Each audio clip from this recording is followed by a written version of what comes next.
And that's how civilization, that's how human civilization changes, from time to time. The major challenges that I have here is not really in those things because somehow we have a happy family now also, and I'm very grateful for it. I and my wife, the kids. The challenges I have are based on the fact that I live in a society in which I'm a foreigner and a stranger, unlike when I was in Africa. Although I'm an Igbo and I grew up among Yoruba people, and there are some people that will tell that I'm a stranger, I'm a foreigner there. But it's different. It's in Africa. Yeah. Here, I'm really a foreigner. Yes. Seen as a foreigner, viewed as a foreigner. But most importantly, the nature of my foreignness, because I have a dark skin, because I'm black, and I live in Europe, the nature of my foreignness is one that carries with it often a stigma of this person comes from a lower race. Yes. Yeah. So it's something that you encounter every once in a while in Europe and also in Germany here. You come from a lower race. Now, this presumption in the minds of quite a number of people expresses itself in different ways. Some bring it out in an aggressive way in a way in which they try to reject you. Some try to be benevolent about it and think it's their role to educate you and to help you. You need help, you need protection, support, educating, things like that. But just the very fact that you were socialized within a context where you are one amongst equals in every way, to come into a context where you find yourself often confronting a socialization that has already taken place there, within which that which you are and that which looks like you is not only different but lower, presents you with a new, fresh set of challenges. So I found myself in a situation where, for instance, my son who's 5 years old and in kindergarten, where he came home and said an army is fighting against him every day. So I said, which army? I thought it was just children talk. Well, in his mind, it's an army. He said there are about 5 or children that always unite and fight against him. So I say, so fight back. What do you do? But he said it 2 or 3 times. I realized he was being, serious and that it was really disturbing him. So I sort of asked one of, the ladies in the kindergarten that this is what he's saying. So she said, okay, she will look into that. So she started telling those boys, who were all white, he's the only one who had a different color, and they started adding the word black as an adjective when they were referring to him, exactly. So they said they spoke with all the children and told them to stop it and explained to them, and because to the children it was just. But then what it led to was that my son now decided to, react to it, and then a new lady who worked at the kindergarten who just came, maybe she not see the genesis of everything, told me one day, your son is aggressive. So I said, in what way is he aggressive? And I spoke with other people and I said, and I found out that many people who are black, who are from Africa or things like that, they always tell them your son is aggressive, your daughter is aggressive. So it's like something that is very quickly said. So I said, in what way is he aggressive? I live with him. But he's just trying to defend himself. I said, not even that. I said, I live with him. It's just very normal. I grew up with 6 boys. I know what aggressive boys are like. This one is not even aggressive. And so there was a back story to it, but he was very quickly put into that, shoved into that corner, into which you find out it happens a bit too quickly. Yes. When you're from, maybe a when darker race or from Africa or you're just a foreigner. Yes.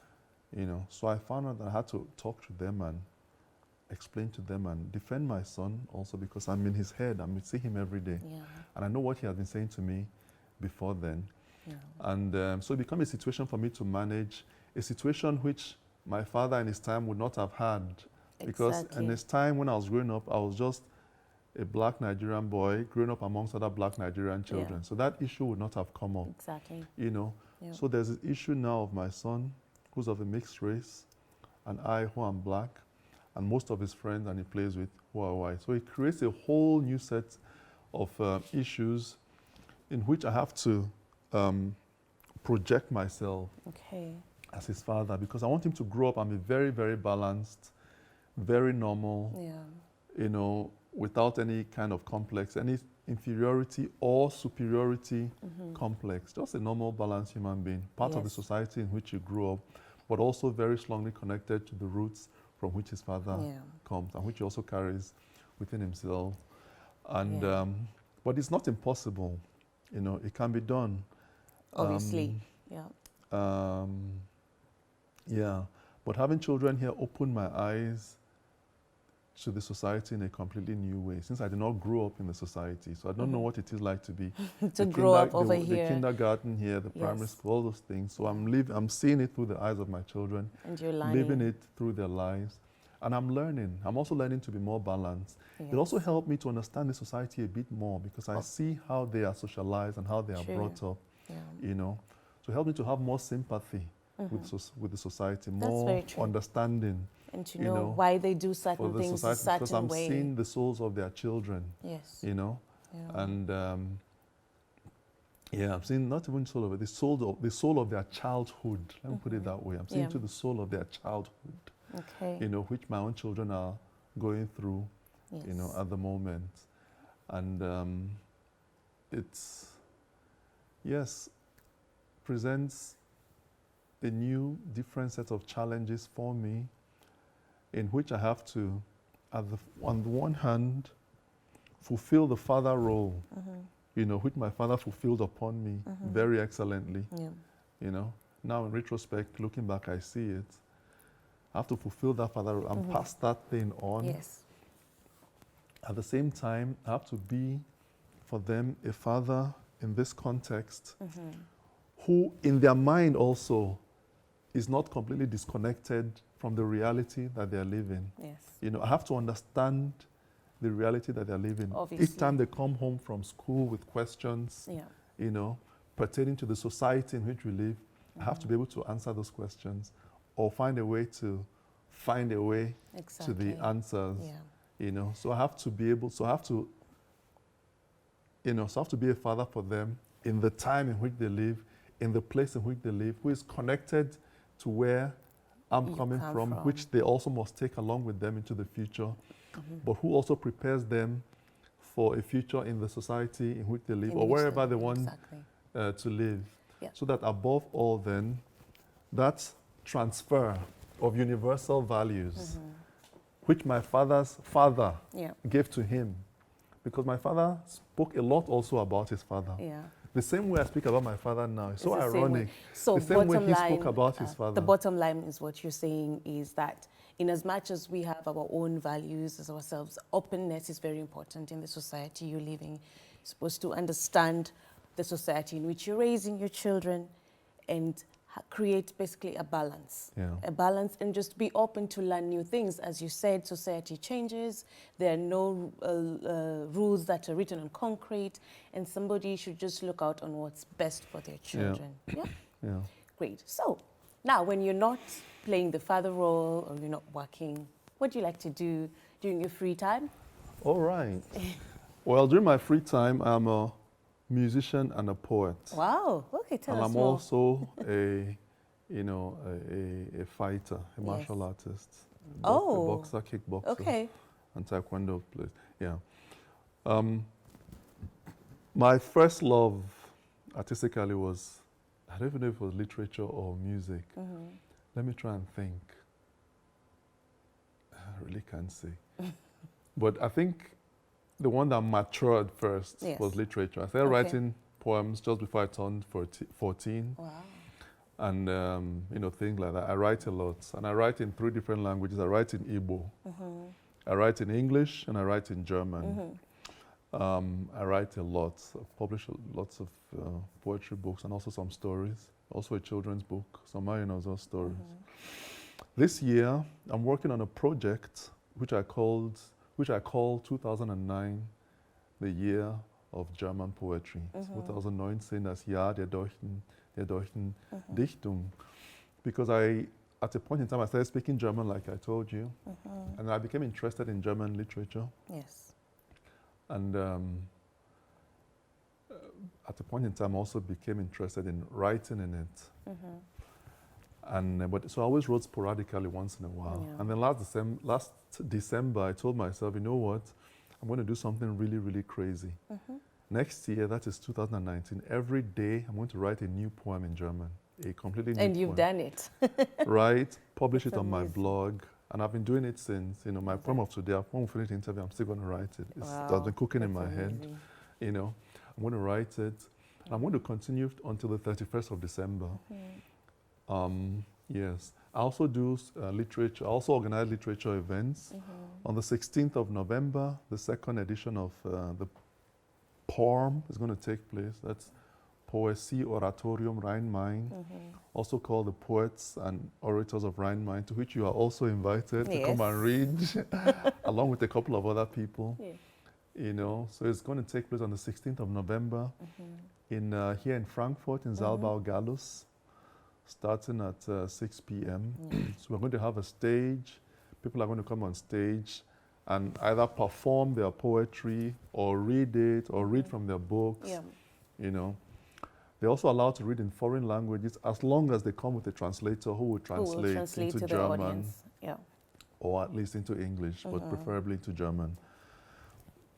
Yes, I also make music. I've released some albums, music of different kinds. This year I did little with my music because I was concentrating more on the literature, on the poetry, on my project. But as the year runs out, I'm turning back again into music. Okay. And finally, I do martial arts, like I told you. I started when I was 7. When I was 11, I changed to Taekwondo. I was a national champion. At a very young age of 13, I was very tall. So I already started fighting with the seniors. I was bantamweight champion, later featherweight champion, you know, from 13, 14, 15. Wow. Of Nigeria, the national champion. Wow. Yes. So nobody should mess with you in a fight. It doesn't work that way. It doesn't work that way. I'm a gentleman. That's good. I'm a gentleman, you know. And so now I don't. Now I still train a lot. Okay. There's no Taekwondo club near where I live.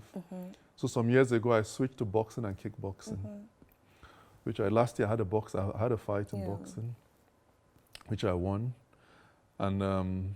Who knows, maybe next year I might fight again. This year I didn't have time to train and fight. Please invite me. I want to come see you in action. You no always problem. Look like such a gentleman. I do not imagine you somewhere boxing. No, fighting is more. Before I even started music, literature, anything, I've always been fighting. Martial arts, you know, and now really boxing, kickboxing. You know, but it's a hobby, so it's amateur. But if I'm trained, you know, I train as if I'm training for world title the championship. And when I enter the ring to fight, you know, I enter the ring to fight. I still have that mentality. That's how I was trained as a fighter. I enter the ring and I fight, you know, and I don't care who I'm fighting with. As long as you're the one that has been brought as my opponent, you know, then let's go. Yeah, that's amazing. Like, I've really learned a lot from you. Like, from your journey is very interesting. From Nigeria, you come here, I mean, you're doing well in your career, you have a family over here, and you still find time to remember who you are. I'm talking like that because I know there's so many, not only Africans, there's so many people who come here, and obviously it's a different country, and it's tough. It's not as easy as back at home. We always have to work twice as hard. We always have to prove ourselves. So we end up, it also happened to me before, because you end up concentrating on surviving. Yeah. And then you forget who you really are. And what you said at the beginning of the interview, that everybody is unique. And I believe that everybody is unique. And not so many people are as strong as you are to say, I am here, it's tough, I'm going to do this. I have a family, but I'm not going to forget Che, the writer, Che, the fighter, Che, the musician. That's absolutely amazing, and I can for tell me, you very that's important, awesome. like we discussed actually the topic of the subject, Che the father. Che, the father. It's very, very, you know, Yeah. it's a very rewarding role, sometimes very delicate and difficult, you know, to bring up my children so that they'll be part of the society in which they live. Yeah. I don't want them to become haters, you know, because maybe their father is always grumbling, I don't like this place, I prefer where I came from and stuff like that. No, I want them to know where I came from, because where I came from is also in them, you know, and a part of them always come from that place. They also come from there.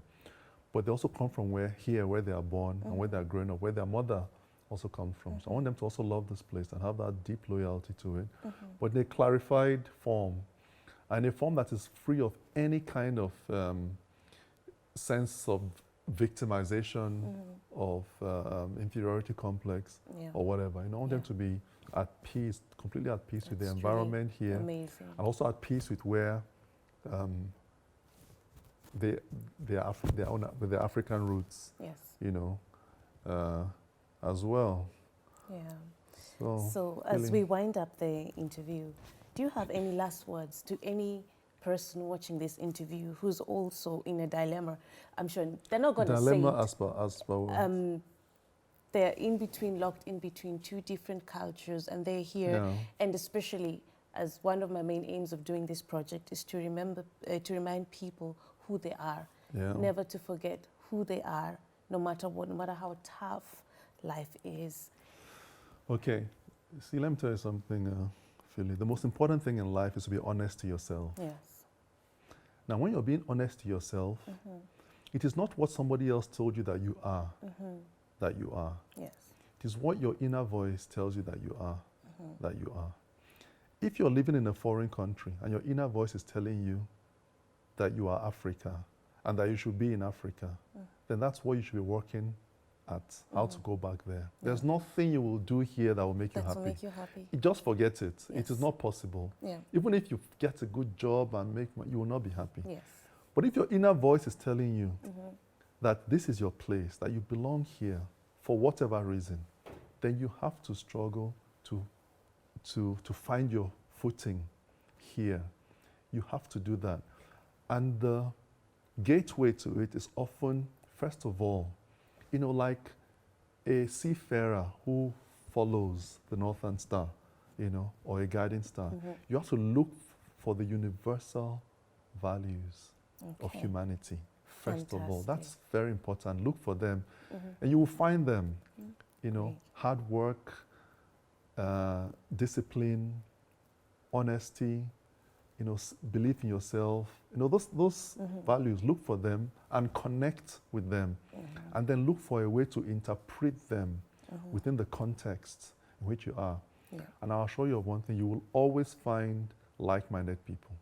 Even if you go and live on the, wherever it is, wherever, as long as there are human beings there, when you connect to the universal values, you know, and begin to express them in the way you live your life, you will attract like-minded people. And that will become the beginning of your true integration into that place. Because many people, in order to integrate, they distort themselves and become what they are not. So they become something which is integrated, but that thing is not them. It's not them. So they are torn. The important thing is for you to be the one to integrate. And you can only do that via the universal values. Once you do that, it becomes easy for you to also go through other socialization processes, you know, that will make you be able to feel at home there and get along there, because there are some things you have to acquire or drop, but they will never be part of your core values or your core character, you know. So that's everyone has to be true to themselves. All right. Thank you very much, Che. That was a lovely interview, and I'm sure and I hope that anybody who has watched this interview would take something from it and just do some soul searching to know who they really are. Thank you. Thank you, Philly. It's been great, wonderful talking to you. I've enjoyed it. I've enjoyed it too. So there you have it. We've had a wonderful interview with Che, and I hope you learned a lot, because I learned a lot from him. So the bottom line, be true to yourself. Be true to yourself, because nobody is going to be true for you. Until next time, with a different guest, I am Phil Yambo Makora, and this is the Tales of Yambo.